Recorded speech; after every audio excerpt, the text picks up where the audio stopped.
কসম করে বলছি, তার কোনো ভান ভরিতে নয়, তার চোখ দিয়ে অজস্র ভাবে ঝর্ণা ধারার মতো পানি পড়তেই থাকবে। আর এই পানি চোখ থেকে গালে আসার আগে আমার আল্লাহ কবুল করে নিবে। জোরে বলি সুবহানাল্লাহ। তা আপনি কি সেই সন্তানগুলো তৈরি করে যাচ্ছেন? আপনার সেই সন্তানগুলো, কলিজার টুকরো সন্তানগুলোকে কি মাদ্রাসায় পড়িয়েছেন? আপনার সেই কলিজার টুকরো সন্তানগুলোকে আপনি যেই বয়সে এগুলো শেখানোর কথা সেই বয়সে আপনি সেগুলো দেন নাই, কিন্ডারগার্টেনে পড়িয়েছেন। এই জাতি আফসোস, কিন্ডারগার্টেনে গান বাজনা বিভিন্ন ধরনের বিভিন্ন কিছু শেখায় না। আহম্মক গার্ডিয়ান মুসলমান, মেয়ে নাচতেছে, বলতেছে আলহামদুলিল্লাহ আমার মেয়ে ভালো নাচতে পারে। কত বড় বেত্তমিস, কত বড় মানে কি বলবো ভাষা ব্যবহার করছিল।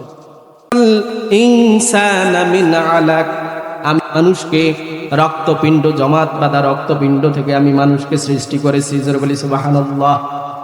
ভাইরা আমার, আলাক শব্দের ব্যাখ্যা যদি আপনি দেখেন, আলাক শব্দের অর্থ কি?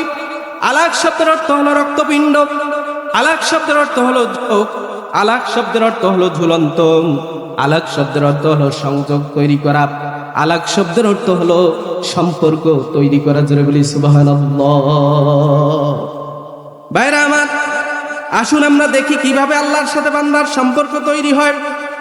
মক্কা থেকে খানিকটা দূরে 6 কিলোমিটার উত্তর পূর্বে আসা একটি পর্বতের নাম জাবালে নূর। ভাইরা আমার, জাবালে নূর অর্থ হলো আলোর পাহাড়।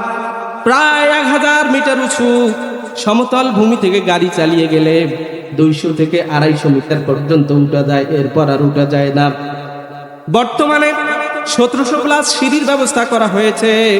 ভাইরা আমার, এই যে জাবালে নূর পর্বত, এই জাবালে নূর পর্বত 1000 মিটার উপরে ছোট্ট একটা জায়গা, মাত্র 12 ফিট দৈর্ঘ্য, 5 ফিট প্রশস্ত, 4 ফিট উচ্চতা, ছোট্ট একটা জায়গা। আমার নবী মুহাম্মদ রাসূলুল্লাহ সাল্লাল্লাহু আলাইহি ওয়াসাল্লাম মক্কার বাড়ি ছেড়ে পাহাড়গুলো, শত শত পাহাড়কে ডিঙ্গিয়ে অতিশয় কষ্ট করে আমার নবী মুহাম্মদ রাসূলুল্লাহ সাল্লাল্লাহু আলাইহি ওয়াসাল্লাম আত্মমানবতার কল্যাণের জন্য এই পৃথিবীর মানুষগুলোকে, পথহারা দিশাহারা মানুষগুলোকে পথের দিশা দেখানোর জন্য, জান্নাতের দিকে নেওয়ার জন্য আমার হাবিব তার বাড়ি থেকে প্রায় 6 কিলোমিটার দূরে জাবালে নূর পর্বতের উপরে ছোট্ট একটা জায়গায় ধ্যানমগ্ন থাকা শুরু করে দিলেন।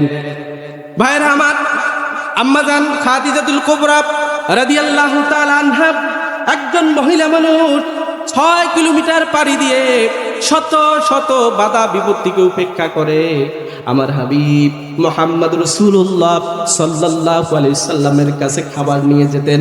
ভাইরা আমার, আমি দেখে এসেছি, জাবালে নূর পর্বত দেখে এসেছি, আমাদের মতো টকবকে যুবকরাও উঠতেও ঘাম ছুটে যায়, ঘন্টার চেয়েও 1 ঘন্টার চেয়েও আরো বেশি সময় লাগে। আজ থেকে 1415 বছর আগে আম্মাজান আয়েশা, আম্মাজান খাদিজাতুল কুবরা রাদিয়াল্লাহু তাআলা আনহা কত কষ্ট করে, কত ক্লেশ করে আমার হাবিব মুহাম্মদ রাসূলুল্লাহ সাল্লাল্লাহু আলাইহি সাল্লামের কাছে খাবার নিয়ে যেতেন। আম্মাজান আয়েশা সিদ্দিকা রাদিয়াল্লাহু তাআলা আনহা হাদিস বর্ণনা করেন, কানা আউয়ালু মা বুদিয়া বিহি রাসূলুল্লাহ সাল্লাল্লাহু আলাইহি ওয়াসাল্লাম মিনাল ওয়াহির রুইয়া সাদিকা ফিন নাওমি ফাকানা লা ইউরা রুয়ান ইল্লা জাআত মিসলু ফালাকিস সুবহ সুম্মা হুবিবা ইলাইহিল খালাব ফাকানা ইয়াখলু বিগারে হিরা হাত্তা জাআহুল হাক্কু ওয়া হুয়া ফি গারে হিরা ফাজাআল মালাকু ফাকালা ইকরা। আম্মা জান আয়েশা সিদ্দিকা রাদিয়াল্লাহু তাআলা আনহা বলেন, মুহাম্মদ রাসূলুল্লাহ সাল্লাল্লাহু আলাইহি ওয়াসাল্লাম রাত্রিবেলা স্বপ্ন চোখে যা দেখতেন, দিনের বেলা সেটা সুস্পষ্ট হয়ে যেত। হাজা জাহিরুল কাজু ইশামসিল বাজিয়া, সুস্পষ্ট দিবালোকের মতো স্বপ্ন যোগে যা দেখতো, দিনের বেলা সেটা পরিস্ফুটিত হয়ে যেত, দিনের বেলা সেটা সত্য হয়ে যেত। এমতো অবস্থা যখন শুরু হয়ে গেল, সুম্মা হুব্বিবা ইলাইহিল খালাব, আমার হাবিব মুহাম্মদ রাসূলুল্লাহ, সবাই বলি সাল্লাল্লাহু আলাইহি ওয়াসাল্লাম, একাকী থাকা নির্জন বাসটাকে তিনি পছন্দ করে নিলেন। ফাকানা ইয়াখলু বিগারে হিরা। সুবহানাল্লাহ। আমার হাবিব মুহাম্মদ রাসূলুল্লাহ জাবালে নূর পর্বতের উপরে ছোট্ট একটা জায়গায় তিনি ধ্যানমগ্ন থাকা শুরু করে দিলেন। হাত্তা জাআহুল হাক্কু, অতঃপর সত্য চলে আসলো ওয়াহুয়া ফি গারে হেরা। এমত অবস্থায় আমার হাবিব হেরা পর্বত ইউনিভার্সিটিতে আমার হাবিব গবেষণায় রয়েছেন। আমার হাবিব এই পথহারা দিশেহারা মানুষগুলোকে পথের দিশা দেখানোর জন্য হাবিব মুহাম্মদ রাসূলুল্লাহ সেই হেরা পর্বত গুহায় সেজদা অবনত রয়েছেন। হাদিসে এসেছে আম্মা জান আয়েশা সিদ্দিকা রাদিয়াল্লাহু তাআলা আনহা বলেন, ফাজাআল মালাকুত, ফেরেশতা আসলো, এসে বলল ফাকালা ইকরা, হে নবী আপনি পড়ুন। ভাইরা আমার, হেরা পর্বত ইউনিভার্সিটিতে আল্লাহ পাক জিবরিলের মাধ্যমে এই যে সূচনা করলেন ওহির ইকরা পড়ো, এই যে কোরআনুল কারীমের আয়াত নাজিল হয়ে গেল, এই কোরআনুল কারীমের আয়াত নাজিল হওয়ার মাধ্যমে আল্লাহর সাথে বান্দার সম্পর্ক তৈরি হয়ে গেল। জোরে বলি সুবহানাল্লাহ। ভাইরা আমার, আজ থেকে 1415 বছর আগে আল্লাহ ওহী নাজিল করেছেন। ওহী নাজিল করার মাধ্যমে শুরু হয়ে গেল আল্লাহর সাথে বান্দার সম্পর্ক। দীর্ঘ 22 বছর 5 মাস 14 দিনে হেরা পর্বত ইউনিভার্সিটির সিলেবাস আল্লাহ মেকআপ করে দিলেন। জোরে বলি সুবহানাল্লাহ। বলেন কত বছর? 22 বছর 5 মাস 14 দিনে আল্লাহ পাক হেরা পর্বত ইউনিভার্সিটির সিলেবাস কমপ্লিট করে দিলেন। আল্লাহ পাক কোরআনুল কারীমে বলেন, আল ইয়াউমা আকমালতু লাকুম দীনাকুম ওয়া আতমামতু আলাইকুম নি'মাতি ওয়া রাদিতু লাকুমুল ইসলাম দীনা। জোরে বলি সুবহানাল্লাহ। দীর্ঘ 22 বছর 5 মাস 14 দিনে আল্লাহর হাবিব হেরা পর্বত ইউনিভার্সিটিতে যে ওহীর সূচনা হলো, সমাপ্তি ঘটলো 22 বছর 5 মাস 14 দিনে। আর এটার মাধ্যমে শুরু হয়ে গেল বান্দার সাথে আল্লাহর সম্পর্ক। জোরে বলি সুবহানাল্লাহ। ভাইরা আমার, আপনি যদি আল্লাহর সাথে সম্পর্ক স্থাপন করতে চান তাহলে এই কোরআনুল কারীমের কোনো বিকল্প নেই। কথা বলেন ঠিক কিনা? আপনি যদি আল্লাহর সাথে সম্পর্ক স্থাপন করতে চান, এই কোরআনের শিক্ষার বিকল্প কোনো শিক্ষা হতে পারে। কিন্তু আজ আমরা আমাদের সন্তানগুলোকে কি শিক্ষা দিচ্ছি? আমাদের সন্তানগুলোকে কোরআনের শিক্ষা, সেই হেরা পর্বত ইউনিভার্সিটির শিক্ষা ভুলে গিয়ে আজ আমরা আমাদের সন্তানগুলোকে জাগতিক শিক্ষা, উচ্চ শিক্ষায় শিক্ষিত করার জন্য আজ আমরা মরিয়া হয়ে উঠেছি, যার ফলে আজ বাবা মাকে বৃদ্ধাশ্রমে থাকতে হচ্ছে। কথা বলেন ঠিক কিনা? ভাইরা আমার, এই হেরা পর্বত ইউনিভার্সিটিতে যে জ্ঞান নাজিল হয়েছে, এই যে কোরআনের জ্ঞান, কোরআনের ওহীর যে জ্ঞান নাজিল হয়েছে, এই জ্ঞান যার মধ্যে রয়েছে তারাই শুধু আল্লাহকে ভয় করে। সুবহানাল্লাহ বলবেন না? এই কোরআনের জ্ঞান যাদের মধ্যে রয়েছে তারাই শুধু আল্লাহকে ভয় করে, এছাড়া পৃথিবীর আর কেউ আল্লাহকে ভয় করে না। ভাইরা আমার, যদি আল্লাহকে ভয় করত তাহলে যখন আযান হয়, মসজিদে নামাজে দাঁড়িয়ে যায়, মানুষ কিভাবে মসজিদের পাশ দিয়ে চলে যায়? সে কি আল্লাহকে ভয় করে? এক কথা বলেন, ভয় করে? যে লোকটার সামনে মসজিদে আযান হয়েছে, নামাজে দাঁড়িয়েছে, একদল মানুষ নামাজ পড়তেছে, আর মুসলমান সে মসজিদের পাশ দিয়ে হেঁটে যাচ্ছে, তার মধ্যে কি আল্লাহর ভয় আছে? কথা বলেন, ভয় আছে? তার মানে তার মধ্যে এই কোরআনুল কারীমের জ্ঞান নেই। এই কোরআনুল কারীমের জ্ঞান যার মধ্যে থাকবে তার মধ্যে আল্লাহর ভয় তৈরি হবে, সে আল্লাহকে ভয় করবে। আর আল্লাহকে যারা ভয় করে তারা মসজিদের পাশ দিয়ে নামাজ না পড়ে হেঁটে যেতে পারে।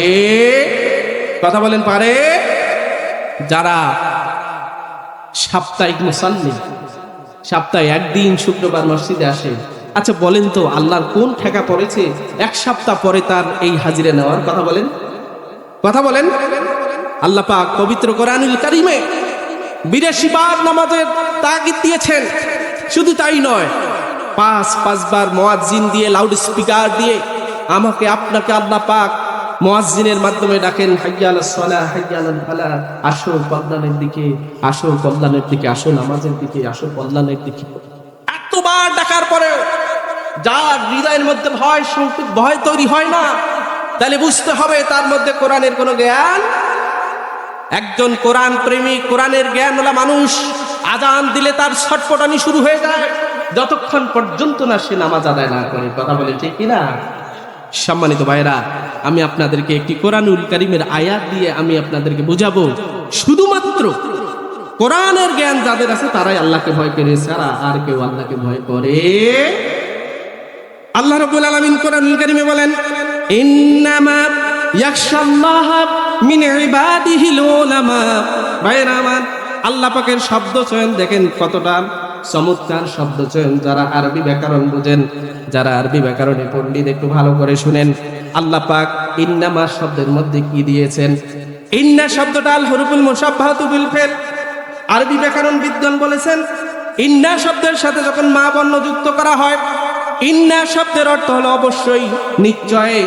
আবার ইন্নার সাথে যখন মা বর্ণটা যুক্ত করা হয় তখন অর্থ দিবে কেবলমাত্র, শুধুমাত্র, একমাত্র।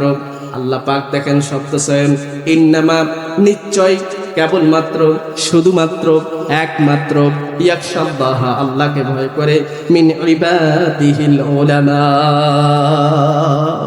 সুবহানাল্লাহ বলবেন না, মিন ইবাদিহিল উলামা। এখানে ওলামা বলতে আপনি কি বুঝেছেন? ওলামা বলতে যে মাদ্রাসায় পড়লেই ওলামা হবে তা না, আপনি কোরআন হাদিসের জ্ঞান মাদ্রাসা ছাড়াও অর্জন করতে পারেন।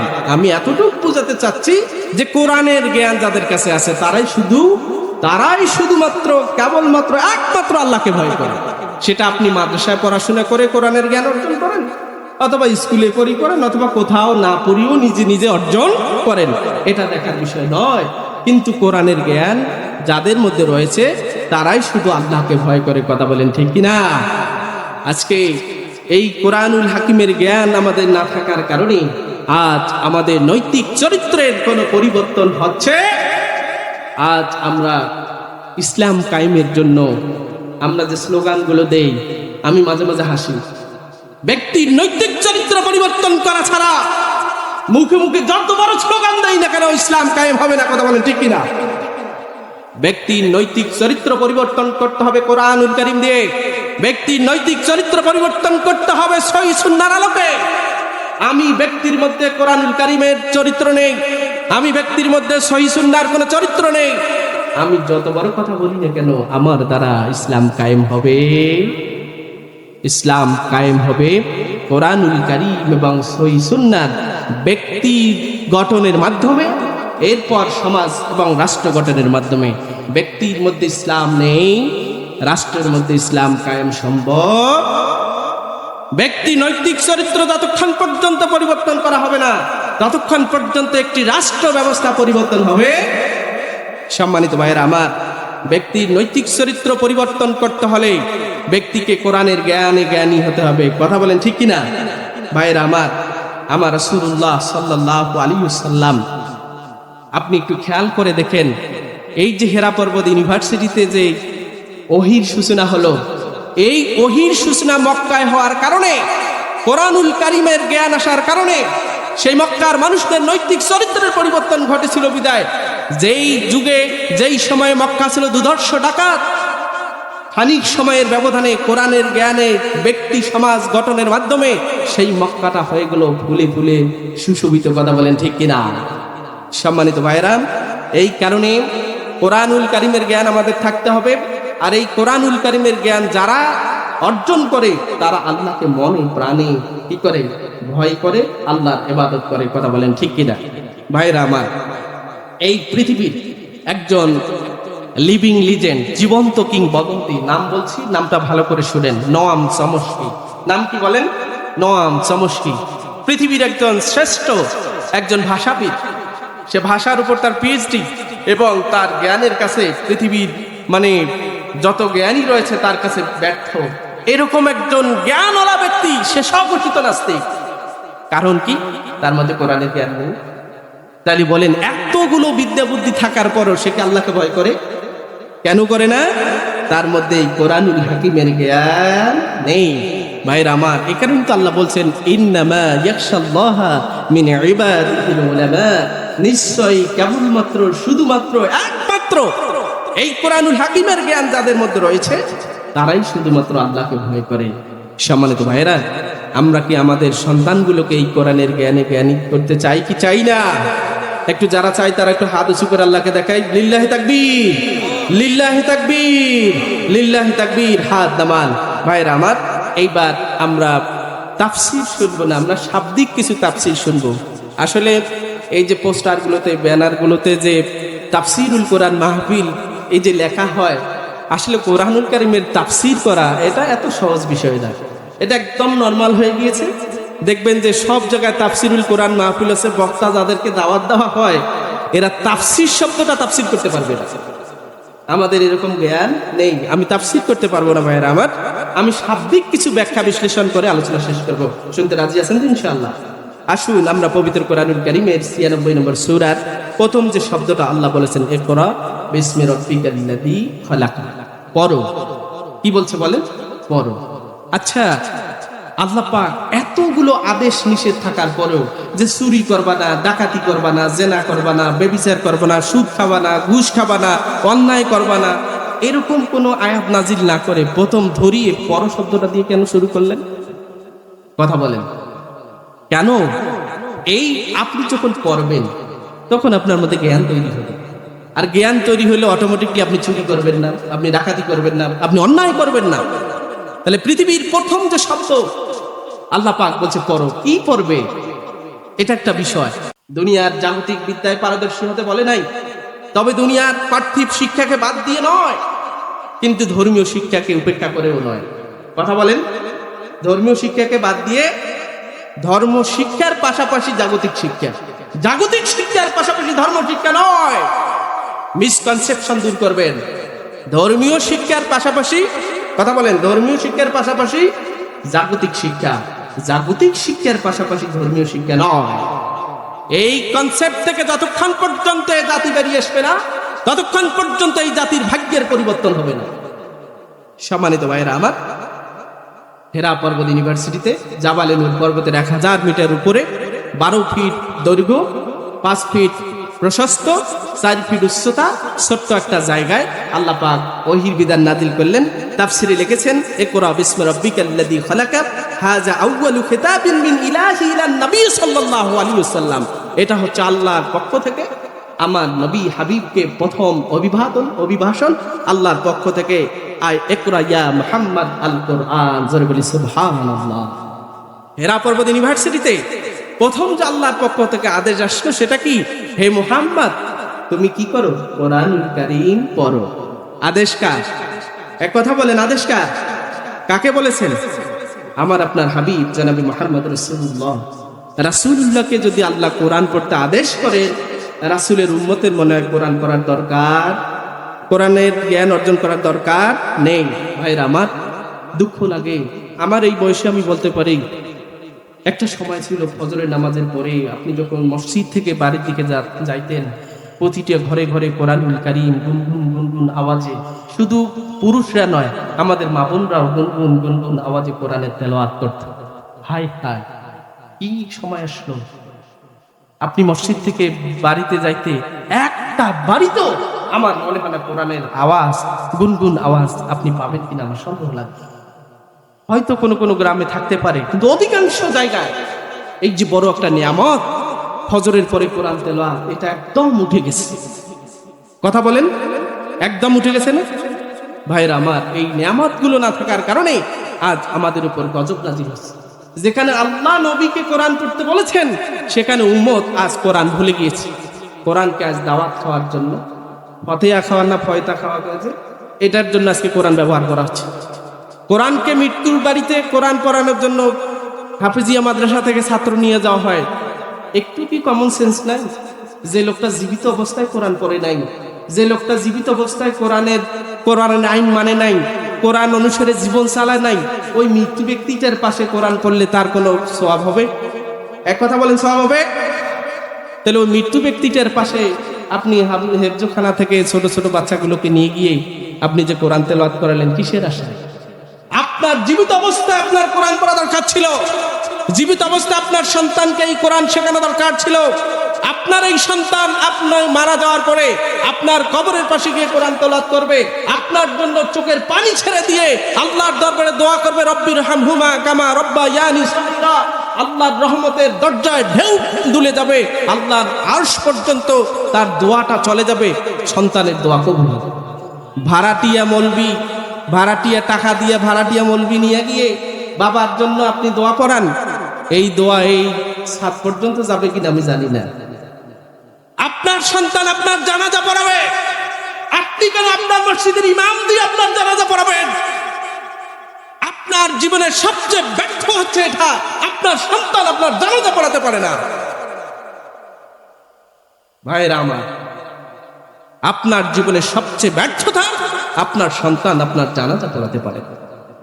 আপনার মসজিদের ইমাম খতিব জানাজা পড়াবে, হ্যাঁ দায়িত্ব হিসেবে পড়াবে, হয়তোবা ভান করবে চোখে পানি আনার, অথবা সত্যি সত্যি পানি আসতে পারে।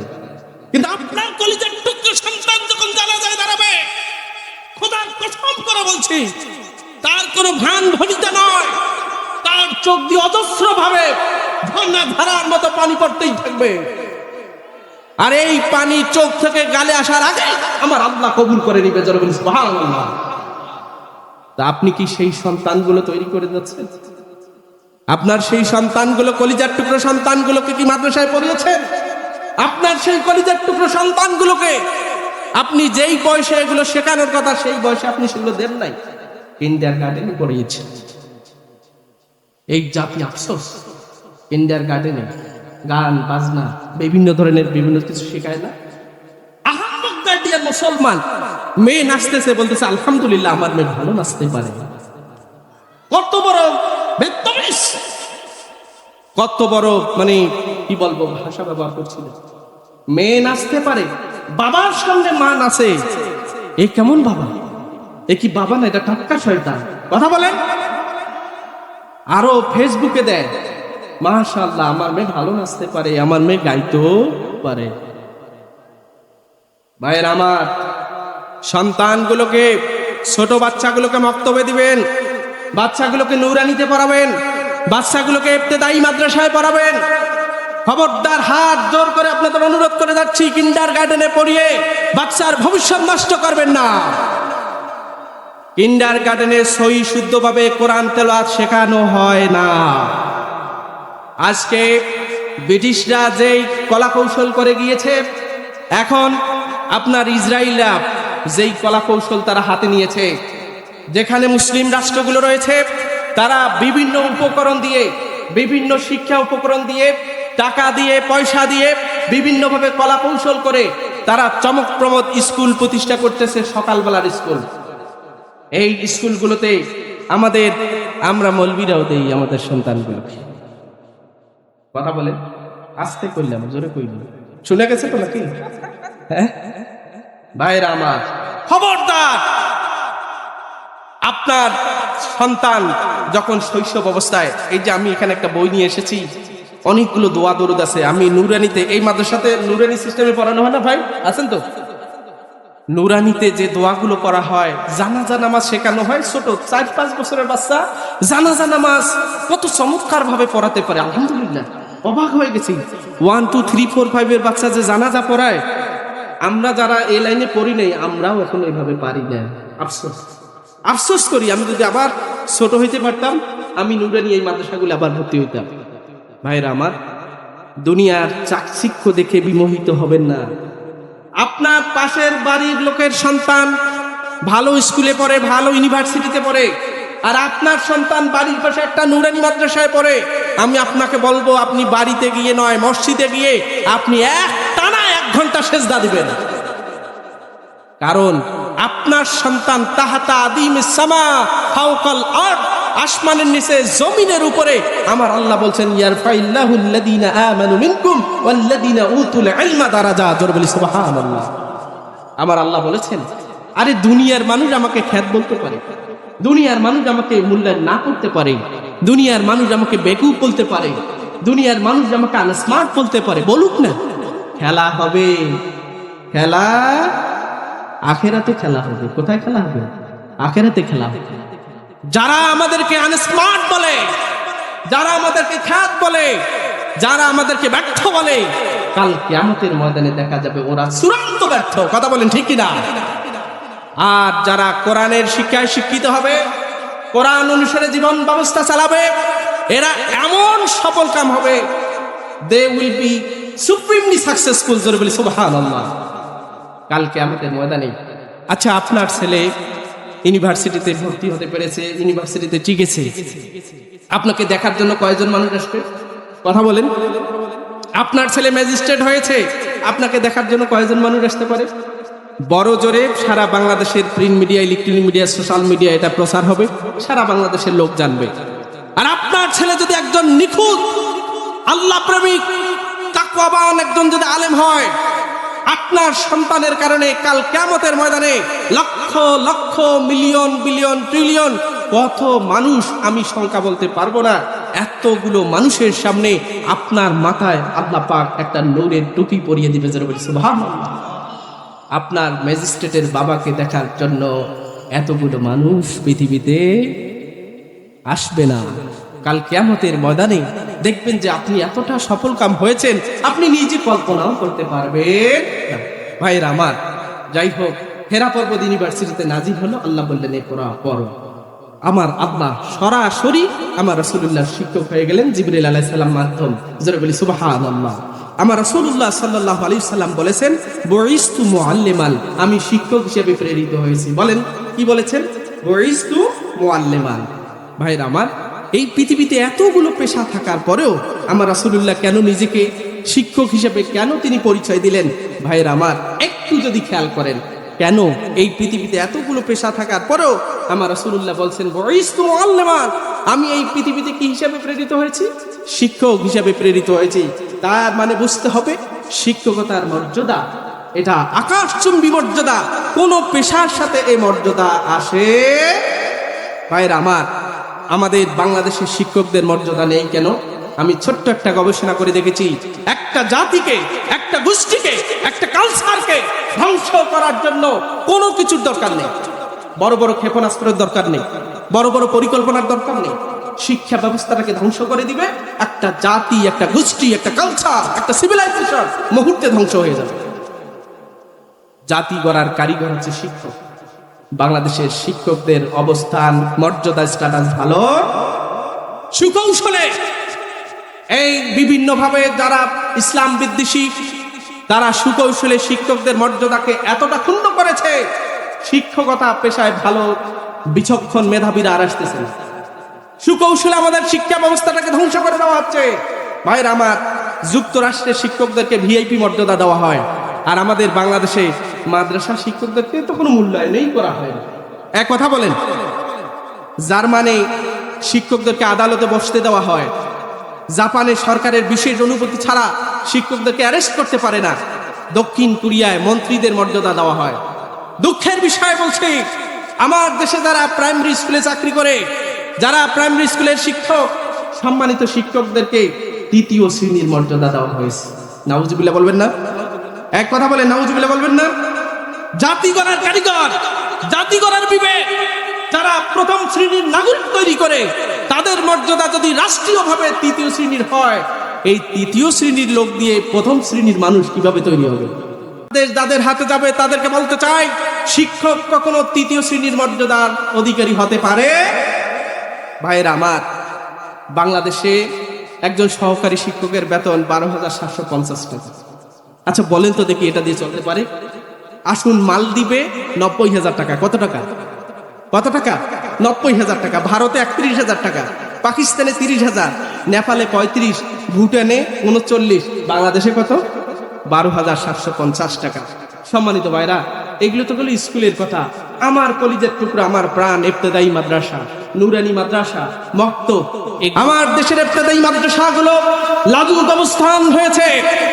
সরকারের এক বিশেষ ক্ষমতায় 26,000 বেসরকারি প্রাইমারি স্কুলকে সরকারিকরণ করেছে, কিন্তু আমার দেশের 90% মুসলমানের দেশে, আমার কলিজার টুকরো ঘামে, আমার দেশের মুসলমানদের ঘামে ঝরা ইবতেদায়ী মাদ্রাসাগুলোকে এখনো জাতীয়করণ করা হয় নাই। কথা বলেন।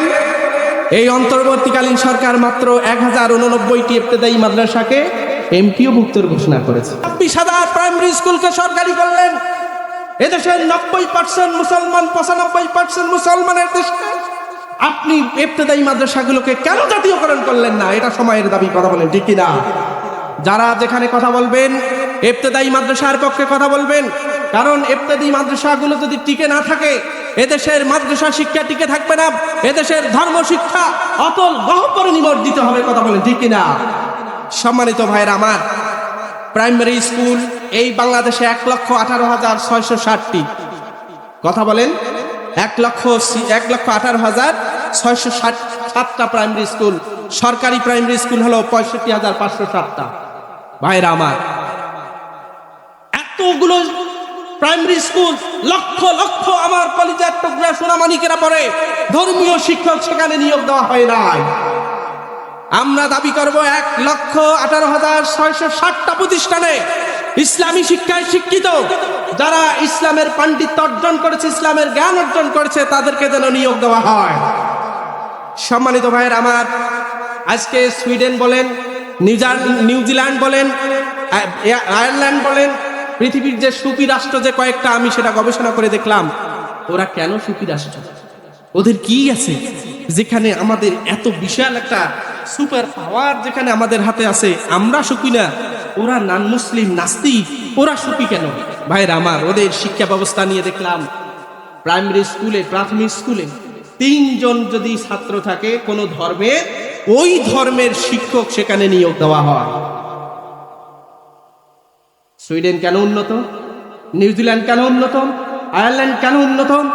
এই ছোট ছোট কচিকাঁচা মানিকদেরকে, সে যে ধর্মেরই হোক না কেন, শৈশবকালে যখন তার মনটা নরম থাকে, যখন তার মধ্যে শয়তানি বদমাশি থাকে না, ওই অবস্থায় তাদের ধর্মের জ্ঞানগুলো এত সুন্দরভাবে উপস্থাপন করা হয়, এই সন্তানগুলো বড় হয়ে মিথ্যা কথা বলে না, চুরি করে না, ডাকাতি করে না, অন্যের হক নষ্ট করে না, ভোটও চুরি করে না। কথা বলেন কেন? ছোট্টবেলায় তাদের ধর্মের জ্ঞান এত চমৎকার ভাবে দেওয়া হয়, এই সন্তানগুলো বড় হয়ে দেশকে ভালোবাসে, দেশের মানুষের জন্য কাজ করে, তাদের যারা কোনো খারাপ কাজ হয় না। অথচ এটা হওয়ার কথা ছিল আমাদের মুসলমানদের হওয়ার কথা ছিল, কিন্তু তারা ডিরেক্টলি কোরআন না মানলেও তারা প্রত্যক্ষ পরোক্ষ ভাবে কোরআনের বিধানগুলোই মানে। আর আমরা মুসলমান ডিরেক্টও মানি না, ইনডিরেক্টও মানি। আমি অন্তর্বর্তীকালীন সরকারকে বলতে চাই, 1,18,660টি প্রতিষ্ঠানে 1,18,660 জন কামিল পাস শিক্ষক নিয়োগ দিতে হবে। কি ব্যাপার? মুসলমানদের দাবি হতে পারে কি পারে না? আমার দেশের 1,18,660টা প্রতিষ্ঠানে যখন কামিল পাস শিক্ষিত ইসলামওয়ালা কোরআনওয়ালা মানুষগুলো যখন প্রাইমারি স্কুলে জব পাবে, আমার কলিজার টুকরা সোনা মানিকদেরকে যখন ইসলাম ধর্ম শেখাবে, কোরআন শেখাবে, নুরানি কায়দায় তাদের দোয়া দরুদ শেখাবে, ওই সন্তানগুলো যদি বড় হয়ে মাদ্রাসা নাও পড়ে, ওই সন্তানগুলো তার বাবার তার মায়ের জানাজা করতে পারবে। কথা বলেন ঠিক কিনা? আপনারা চান কি চান না? আমরা অন্তর্বর্তীকালীন সরকারকে দায়িত্বহীন কণ্ঠে বলতে চাই, বাংলাদেশের 1,18,660টা প্রাইমারি স্কুলে অনতিবিলম্বে বিশেষ বিজ্ঞপ্তি দিয়ে ধর্মীয় শিক্ষায় শিক্ষিতদেরকে নিয়োগ দিতে হবে। রাজি আছেন তো ইনশাআল্লাহ? লিল্লাহি তাকবীর, লিল্লাহি তাকবীর। সম্মানিত ভাইয়েরা আমার, আসুন আল্লাহ পাক কোরআনুল কারিমে, এই যে কোরআনুল কারিম নাজিল করলো হেরা পর্বত ইউনিভার্সিটিতে, কি বলেছেন? ইকরা, পড়ো। কি পড়বে?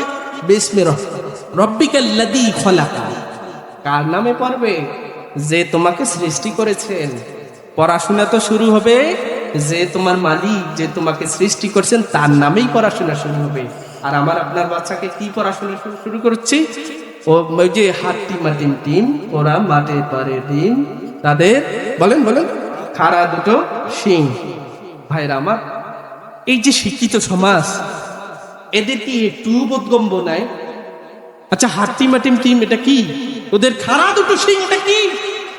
এই বিজ্ঞানের যুগে এরকম অলিক অকথ্য অসত্য আমার কলিজার টুকরো সন্তানকে আমি কিভাবে শেখাই?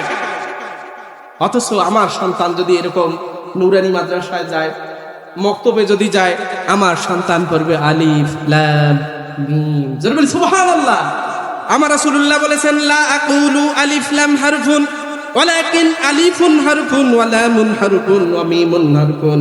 আমার রাসূলুল্লাহ বলেছেন, ও আমার উম্মতেরা শুনে রাখো, লা আকুলু আলিফ লাম হারফুন, তোমরা এই কথা বলিও না আলিফ লাম হারফুন, ওয়ালাকিন আলিফুন হারফুন, আলিফ একটা হরফ, লাম একটা হরফ, মিম একটা হরফ। আমার উম্মতের মধ্যে থেকে কেউ যদি আলিফ লাম মিম এই 3টা বর্ণ পড়ে, আমার আল্লাহ পাক তাকে 3×30টা নেকি দিবেন। জোরে বলি সুবহানাল্লাহ।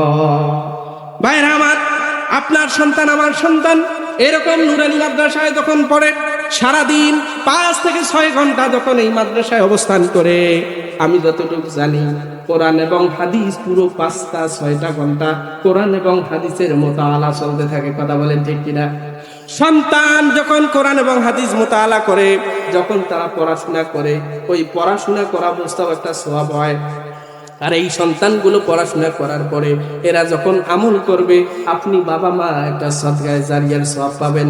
আপনি মারা যাবেন, ওয়ালাদিন সালেহ, আপনার নেক সন্তান যখন হাত তুলে দোয়া করবে বাপজান, দেখবেন আপনি কবরে শুয়ে শুয়ে সেই ফলটা ভোগ করবেন। জোরে বলি সুবহানাল্লাহ।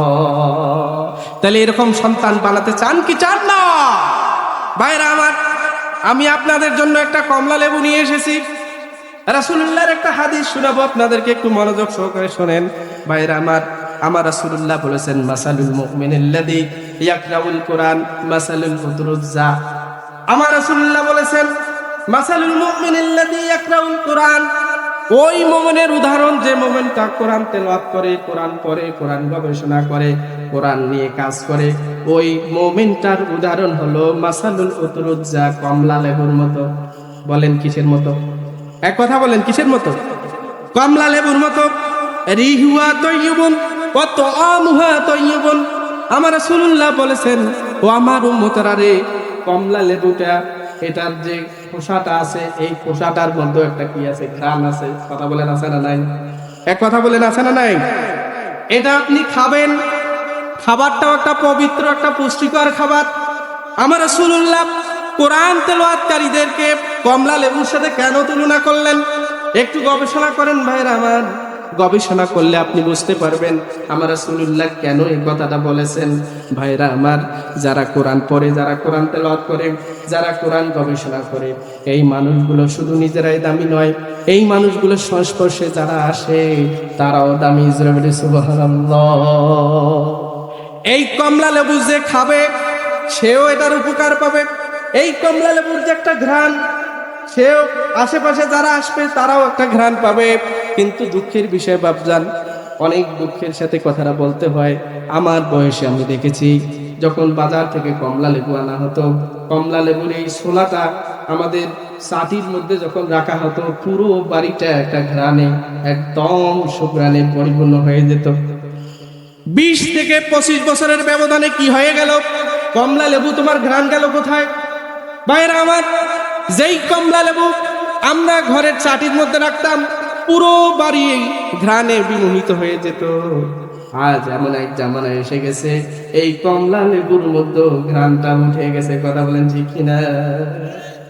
ভাইরা আমার, আমরা যারা নিজেদেরকে আলেম মনে করি, আমাদের অবস্থা এমন হয়ে গিয়েছে যেখানে মানুষ আমাদের কাছে আসলে ঘ্রাণ পাওয়ার কথা, কিন্তু আমাদের এত দুর্গন্ধ, আমাদের নৈতিক চরিত্রের এতটা অধঃপতন হয়ে গিয়েছে, আমাদের কাছে মানুষ সুঘ্রাণ নিয়ে, সুঘ্রাণ নেওয়ার জন্য আসতে গিয়ে দুর্ঘ্রাণ যখন, দুর্গন্ধ যখন তারা দেখে, তখন তারা আর আমাদের কাছে আসে। কথা বলেন, আসে? ভাইরা আমার, আপনার সন্তানকে কমলা লেবুর মতো হতে হবে। কমলা লেবুর ছোলার মধ্যে যে ঘ্রাণ, আপনার সন্তানের চরিত্রে কোরআন আনতে হবে। আমার চরিত্রে কোরআন আনতে হবে। আমি যদি আমার চরিত্রে কোরআন আনি, তাহলে আমি নিজেও দামি হব, আমার সংস্পর্শে যারা আসবে তারাও দামি হবে। কথা বলেন ঠিক কিনা? আজকে আমরা যারা নিজেদেরকে আলেম ওলামা মনে করি, আমরা আমাদের নিজেদের মান মর্যাদা এতটা নষ্ট করে ফেলেছি, নৈতিক চরিত্র এতটা অধঃপতন করে ফেলেছি, আমাদের শরীর থেকে আর ঘ্রাণ বাইর হয় না, আমাদের দুর্গন্ধ বাইরে। কথা বলেন ঠিক কিনা? সম্মানিত ভাইয়েরা আমার, রাসূলুল্লাহ বলেছেন, ওয়া মাসালুল মুমিনিল্লাযী লা ইয়াকরাউল কোরআন কামাসালিত তামারাত লা রিহা লাহা ওয়া তাআমুহা হুলুন। নিজেকে মোমেন দাবি করে কিন্তু কোরআন পড়ে না, কোরআন বোঝে না, কোরআন নিয়ে গবেষণা করে না, এদেরকে আল্লাহর হাবিব বলছেন এদের উপমা হচ্ছে খেজুরের মতো। খেজুর আপনি খাবেন, আপনি উপকার পাবেন, কিন্তু আর কেউ উপকার পাবে না। কিন্তু কমলা লেবু আপনি খাবেন, খাওয়ার পর এই ছোলাটার যে উপকারিতা, বৈজ্ঞানিকভাবে বলতে গেলে অনেক সময় লাগবে, আমি দেখে যাচ্ছি না। আপনি খেলে আপনি উপকার পাবেন। এই ছোলাটা বিভিন্ন কাজে ব্যবহার করা যাবে। এই ছোলাটারও একটা উপকার আছে। এই ছোলার সুঘ্রাণটা দিয়ে অনেক কিছু তৈরি করা যেতে পারে। এখানে আল্লাহ হাবিব বুঝিয়েছেন, যারা মোমেন দাবি করে কিন্তু কোরআন পড়ে না, এরা নিজেরা উপকৃত হতে পারে, কিন্তু এদের দ্বারা দেশ সমাজ জাতি উপকৃত হবে না। সুতরাং দায়িত্বহীন কণ্ঠে বলতে চাই, এদেশের আমূল পরিবর্তন আনতে পারে একমাত্র আলেম সমাজ। কথা বলেন ঠিক কিনা? সহিহ সুন্নাহর আলোকে যারা আমলদার তাকওয়াবান আলেম সমাজ রয়েছেন এই বাংলার বুকে, তাদের হাতে যদি এদেশের শাসন ক্ষমতা আসে, এই সমস্ত আলেম ওলামারা নিজেরাও দামি, এদের সংস্পর্শে যারা আসবে তারাও দামি হবে, এবং তাদের মাধ্যমে একটি শান্তিপূর্ণ একটি সমাজ প্রতিষ্ঠিত হবে। কথা বলেন ঠিক কিনা? এছাড়া কোরআনের জ্ঞান ছাড়া যত বড়ই হোক না কেন, যত বড় খেজুর হোক না কেন, সে নিজেরটাই বুঝবে, তার দ্বারা আর সাধারণ মানুষের উপকার হবে। সুতরাং দায়িত্বহীন কণ্ঠে বলতে চাই, আমাদের দেশের শাসন ক্ষমতায় আমরা তাদেরকে দিব যে সমস্ত হক্কানি আলেম ওলামারা রয়েছে, যাদের থেকে সুঘ্রাণ বের হয়, যারা নিজেরাও সম্মানিত এবং যাদের সংস্পর্শে আসলে জাতি সম্মানিত হবে। আমরা রাজি আছি তো ইনশাআল্লাহ? সম্মানিত ভাইয়েরা আমার, সন্তানকে আপনি কেন কোরআনের জ্ঞান দিবেন একটু ভালো করে শুনেন ভাইয়েরা আমার। আল্লাহ পাক বলেছেন, ইয়ারফাইল্লাহুল্লাযীনা আমানু মিনকুম ওয়াল্লাযীনা উতুল ইলমা দারাজাত। ও দুনিয়ার মানুষেরা রে, তোমরা শুনে রাখো, আমি আল্লাহ ঘোষণা দিচ্ছি, আমি